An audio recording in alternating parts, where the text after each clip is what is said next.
Ons gaan voort met ons gedeeltes uit die onwaarskynlikes. En vanmôre gaan ons 'n bietjie kyk na Genesis 17 en daar's meer gedeeltes hier rondom, uitgesluit Genesis 17. Maar ons gaan kyk na Sara of dan nou Sarai. Wat later word sy Sarai genoem. In die begin is sy Sara. Dis Abraham se vrou of dan nou Abraham se vrou. En hoekom is sy 'n onwaarskynlike? Dit sou seker die vraag wees. Nou, daar's 'n paar redes hoekom ons haar gekies het as onwaarskynlik. Die eerste plek is die hoë ouderdom waarop hulle kinders het. So Abraham en Sara is vir meer as 99 jaar, amper 100 jaar, is hulle sonder kinders. En dan op hierdie hoë ouderdom, dan kom die Here na haar toe en na Abraham toe en sê, julle sal 'n seun hê en julle moet hom Isak noem. En hy sal die seun wees waaruit die volke dan na vore sal kom. En die Here sê dit in Genesis 17 so woorde. Hy sê jy moet jou vrou nie meer Sarai noem nie. Haar naam is nou Sara. Ek sal haar seun, en vir jou 'n seun uit haar gee. Ja, ek sal haar seën en nasies en konings van volke sal uit haar voortkom. Nou, dis so onwaarskynlik.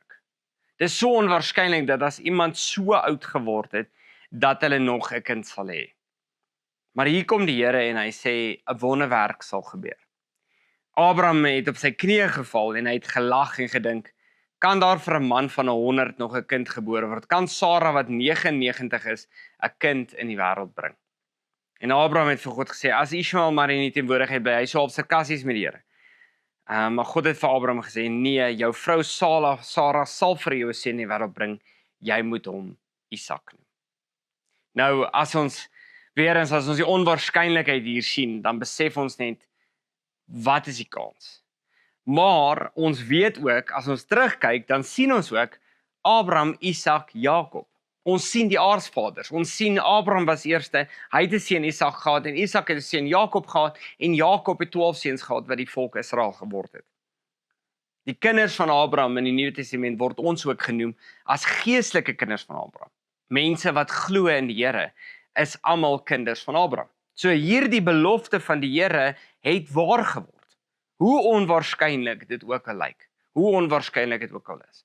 Hoeveel Abraham en sy vrou in elk geval hieroor gelag het en gedink het is onmoontlik, soveel so dat Sara so lag en dat op die einde van die dag sy regtig nie die Here vertrou hierin nie, maar dat sy sien deur die kind wat gebore is.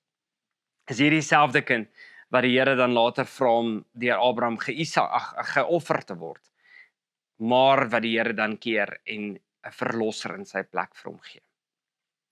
Die onwaarskynlikhede is so baie en is so opvallend. Maar kom ons kyk hierdie Sondag daarna. Kom ons delf 'n bietjie dieper hier en ons kyk op watter unieke manier Sara gebruik word in diens van die Here om ook selfs as die onwaarskynlike in sy diens te kan staan. Ek sien julle daar, nooi julle vriende, nooi julle familie na ons erediens toe, nooi hulle om deel hierdie video met hulle sodat hulle ook kan deel saam met ons. Sien julle dan. Dankie.